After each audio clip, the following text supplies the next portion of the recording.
Cristiano Ronaldo almost missed the 2026 World Cup. And it wasn't because of injury, age, or form. It was because of one moment of madness in the qualifiers that nearly wiped out one of football's greatest ever stories. A red card so controversial it had the entire planet talking. And what happened next was something nobody could have predicted. Here's the story of how Ronaldo almost got suspended for the biggest tournament of his life, how it saved Moises Caicedo from the same fate, and why the whole situation became one of the most insane chapters in World Cup history. First up, let's set the scene. Ronaldo is 41 years old and people had been writing him off for years. The doubters, the critics, the ex-pros on TV saying he should retire. None of that mattered to him. 'Cause Ronaldo's been proving people wrong his whole life and he wasn't about to stop now. The 2026 World Cup in the United States, Canada, and Mexico. 3 host nations, 48 teams, and the biggest stage football has ever seen. And Ronaldo wanted one more shot at glory.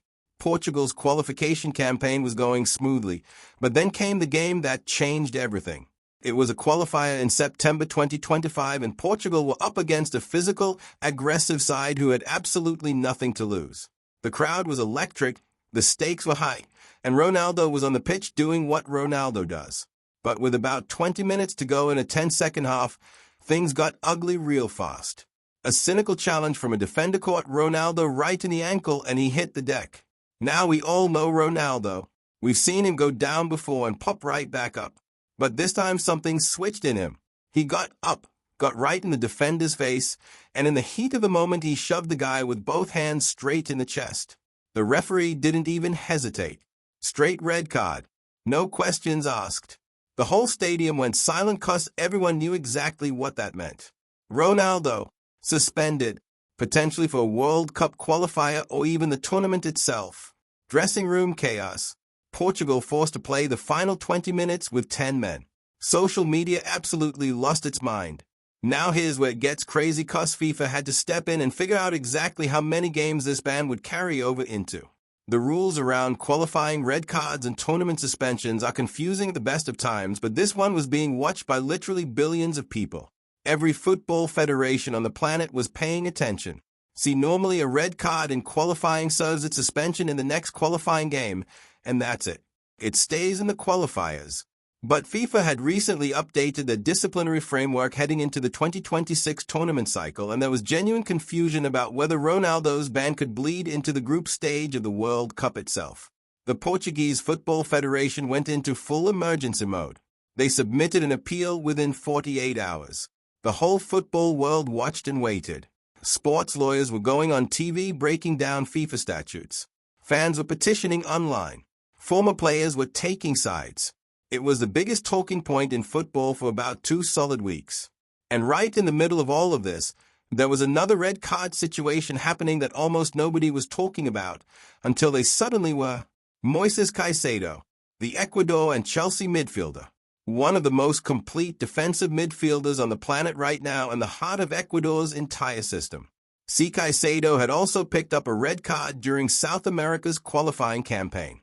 A second yellow in a fiery CONMEBOL match that saw tensions boil completely over. Now, under certain interpretations of the FIFA disciplinary rules, Caicedo was also staring down the barrel of a potential suspension that could roll into the tournament.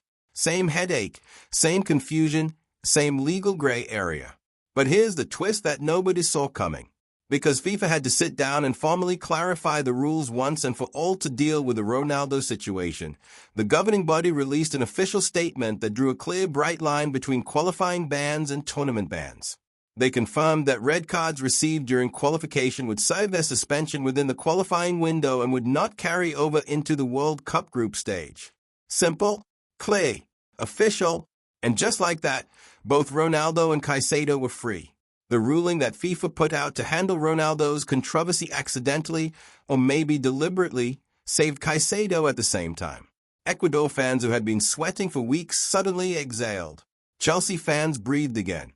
The whole situation, which started as a nightmare for Portugal, ended up being a blessing in disguise for 2 completely different nations. Now let's talk about what this actually meant for the tournament itself, 'cause this is where things get really interesting. Ronaldo kept his place in the squad. Portugal named him in their World Cup roster and he was there at the tournament, playing under the bright lights of the biggest competition in football. And Caicedo showed up for Ecuador ready to dominate the midfield the way only he can. 2 players, 2 red cards, 1 FIFA ruling that changed everything. But listen, the controversy didn't just disappear. 'Cause even after the ruling was made, there were plenty of people who thought Ronaldo got lucky. Managers and coaches from other countries were furious. They felt like the rules were being bent because of who Ronaldo is, his name, his legacy, the commercial value he brings to the tournament. Was FIFA protecting that golden goose?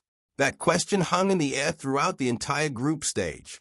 And Ronaldo being Ronaldo didn't help calm things down. Because instead of keeping his head down and quietly getting on with it, he showed up to the tournament looking absolutely determined to prove a point. Like he had something to prove to every single person who spent 2 weeks debating whether he deserved to be there. Training videos leaked showing him working at an intensity that had his younger teammates struggling to keep up. 41 years old and still running circles round players half his age. Still doing extra sessions after everyone else has gone home. Now let's rewind for a second, cause we can't talk about this situation without understanding what the World Cup means to Ronaldo personally. This man has given everything to football. 5 Ballon d'Ors, Champions League titles, a European Championship with Portugal in 2016. But the one trophy that's always escaped him, the one that would truly complete the greatest career in football history, is the World Cup. Portugal reached the semifinals in 2006. That was as close as they got before Ronaldo. And ever since he became their talisman, their results have been better, but the ultimate prize has remained just out of reach. 2006, knocked out in the semis by France. 2010, eliminated in the quarterfinals by Spain. 2014, a disaster of a group stage. 2018, knocked out in the round of 16 by Uruguay. 2022 in Qatar, a quarter-final exit against Morocco that broke Portuguese hearts around the world. And then Ronaldo sat on that pitch in tears. Grown man, greatest of his generation, crying on the grass in Doha. That image went around the world. So 2026 was always going to be different. He knew it might be his last chance. And when that red card landed and threatened to take that away from him even partially, you could understand why the whole situation felt so enormous. Not just a disciplinary matter, not just a few games missed. For Ronaldo, this was about legacy, about history, about whether he'd get the chance to add one final chapter to a story that's already the greatest in football. And for Caicedo, it was completely different but equally massive. Ecuador is not a traditional powerhouse. They are a team that punches above their weight, that relies on organization, passion, and the individual brilliance of a few key players. And Caicedo is the engine of that machine. Lose him for even one game in the group stage and Ecuador's entire tournament structure falls apart. So the ruling wasn't just good news for him personally. It was potentially the difference between Ecuador advancing from their group or going home early. The timing of everything was wild. FIFA released their clarification about 6 weeks before the tournament kicked off, which gave both sets of fans just enough time to go from panic to relief to excitement. Portugal fans who had been absolutely furious at Ronaldo for getting himself sent off completely turned around once they knew he'd be available. And you know how football fans are. 2 weeks earlier, they were calling him reckless, saying he cost the team, saying a player of his experience should know better. Then the moment the suspension was lifted, it was back to hero worship. Classic football. And Caicedo's situation shone a light on something bigger. Because here was a player from a smaller footballing nation dealing with the exact same issue as one of the most famous people on the planet, but getting a fraction of the media coverage. Sports journalists started writing about how the Caicedo situation only got resolved because of Ronaldo. That the clarity from FIFA was a direct result of the pressure that came from the Ronaldo case. And that without Ronaldo's global profile, Caicedo might still have been sitting in limbo waiting for an answer that never came clearly enough. It raised real questions about how FIFA handles these situations for players from smaller nations versus the superstars. Is the process equally transparent for everyone? Do the rules get examined as carefully when the player involved isn't worth billions in commercial value to the tournament? Those are uncomfortable questions, and they didn't go away just because both players ended up being cleared. Now here's something you might not know about the actual red card incident itself. After the game, after the dust had settled and Portugal ended up holding on for a draw with 10 men, Ronaldo gave a press conference. and he was asked about the red card directly. And what he said was actually pretty remarkable for Ronaldo. He said he lost control for a second, that it was a moment of weakness, that he was angry about the foul and he reacted badly and he owned it completely. No excuses, no blaming the referee, no claiming it was unfair. Just Ronaldo standing there in front of the cameras saying he made a mistake. Now if you know Ronaldo, you know how rare that is. This is a man who does not do vulnerability easily, who always projects confidence and strength. So to hear him admit that level of responsibility, that he let himself down and let his team down, that was genuinely stunning to a lot of people.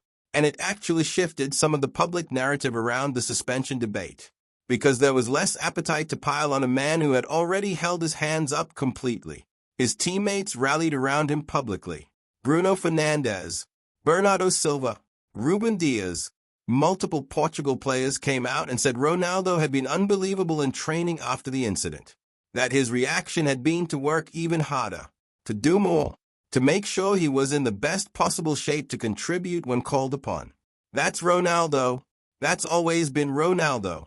When his back's against the wall, when people are doubting him, when circumstances are stacked against him, that's when he goes to another level. And Caicedo, watching all of this from the other side of the world, put out a statement of his own. He said the FIFA clarification was the right decision, that qualifying red cards and tournament red cards need to be treated differently, that players shouldn't have to worry about a moment in a qualifier affecting their place at the biggest tournament of their lives months later. He was measured, professional, and clearly relieved. But what made the whole thing even more bizarre is that both Ronaldo and Caicedo ended up in situations in the tournament itself where their discipline was tested all over again. You'd think after everything they went through before the tournament even started, both of them would be walking on eggshells. But football doesn't care about narrative. The game doesn't pause to let you get comfortable. See, the whole saga before the World Cup had started became the ultimate reminder of something that often gets forgotten about Ronaldo. This isn't just an athlete. This is a force of nature that somehow at 41 years old is still at the center of everything. Still the biggest story. Still a name on everyone's lips. Long after people said he was done. Long after they said he should retire. Long after they wrote the obituary on his career. Ronaldo's story at 41 going into a World Cup carrying a red card controversy, an appeal, a FIFA ruling and the weight of an entire nation on his shoulders, that's not a retirement tour. That's not a farewell lap. That's a man still fighting for everything. And Moises Caicedo got swept up in that story, not through anything he did wrong, but because the rules that govern football needed clarifying, and it took Ronaldo's situation to force that clarity. 2 players, 2 red cards, 1 ruling, and a World Cup that neither of them would have wanted to miss for anything in the world. The drama before the ball was even kicked was extraordinary, and both men showed up for their countries carrying something extra. A point to prove, a chip on their shoulder, the fuel that elite athletes need to perform at the highest level. Because when you come that close to missing the biggest stage in football, when you spend weeks not knowing if you're going to be available, when your country and your fans and your teammates all waiting on a decision that's out of your hands, and then you get the green light, you run through every single wall. That's the Ronaldo story. It always has been, and it always will be. But listen, a red card that almost ended his World Cup dream, a FIFA ruling that changed everything, a 41-year-old who refuses to quit. If you want to know what else Ronaldo has done that's left the entire world speechless, click this video right here. Yeah. Well, it's a real scrap, isn't it?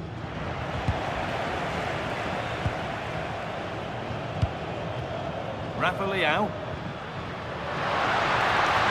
That's a go. Oh, and he's tried to power that in. That's blown over the bar.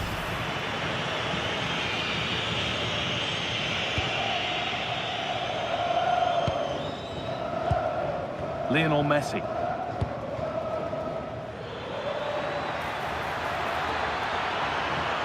Took the chance to cross, but had nobody waiting.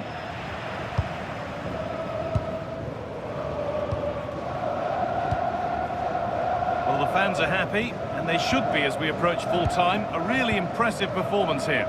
Yeah, this has been a good performance. They've looked really sharp going forward, and they've shown a lot of energy. They'll certainly be pleased with their overall display up to now. And the momentum is lost.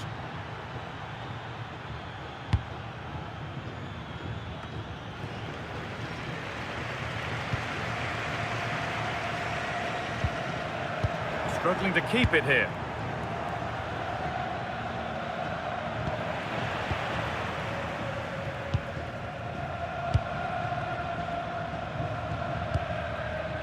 Nuno Mendes. Rafa Leao. Vitinha.